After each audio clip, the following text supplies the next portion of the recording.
مثنوی معنوی میں مولانا روم فرماتے ہیں، کمال کو دوسروں کی نگاہوں سے چھپانا بھی ایک کمال ہے، لیکن اپنی نگاہوں میں اپنے کمالات کمال نہ ہوں تب کمال ہے۔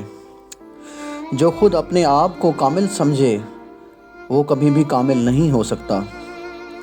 حضرت میاں محمد بخش رحمۃ اللہ علیہ کھڑی شریف والے، آپ رحمۃ اللہ علیہ کے پاس ایک لڑکا بیعت ہونے کے لیے گیا۔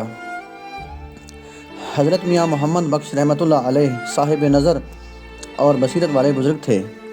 آپ رحمۃ اللہ علیہ نے اس لڑکے سے فرمایا، جاؤ پہلے اس لوٹے میں فلاں کنویں سے پانی بھر کر لاؤ، اس پانی سے وضو کروا کر بیعت لوں گا۔ لڑکا پانی لینے چل پڑا۔ جب کنویں کے پاس پہنچا تو کیا دیکھتا ہے، وہاں کافی ساری لڑکیاں پانی بھرنے کے لیے آئی ہوئی تھیں۔ اس لڑکے کی نظر ایک لڑکی پر پڑی تو وہ دل تھام کر وہیں بیٹھ گیا۔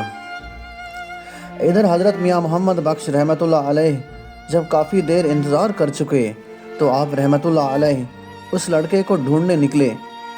کیا دیکھتے ہیں کہ ایک جگہ وہ لڑکا کنویں کے پاس بے خبر بیٹھا ہوا ہے۔ حضرت میاں محمد بخش رحمۃ اللہ علیہ اس لڑکے کے پاس گئے اور فرمایا، جھلیا تینوں پانی لین گھلیا سی تو ایک کی کر بیٹھا۔ اس لڑکے نے جواب دیا، میاں جی رحمۃ اللہ علیہ او سوہنی بڑی ہے۔ تو حضرت میاں محمد بخش رحمۃ اللہ علیہ نے وہاں اس لڑکے کو سمجھانے کے لیے جو معرفت بھرا شعر ارشاد فرمایا، وہ سیف الملوک کا حصہ ہے اور ہزار رنگ اپنے اندر سموئے ہوئے ہے۔ فرمایا، جس کا ترجمہ یہ ہے کہ بھائی اس برتن سے کیوں محبت کرتے ہو، یہ مٹی کی مورت ہے، عشق کرنا ہے تو اس سے کرو جس نے اس مٹی کی مورت کو بنایا ہے۔ تمہاری نظر میں یہ بہت حسین ہے تو اس کو خوبصورت بنانے والا کیسا ہوگا۔ آپ سے گزارش ہے کہ آپ ہماری ویڈیو کو لائک کریں، ہمارے چینل کو سبسکرائب کریں اور بیل آئیکن کو دبا دیں تاکہ ہماری ہر آنے والی ویڈیو کی نوٹیفیکیشن آپ کو بآسانی ملتی رہے۔ شکریہ۔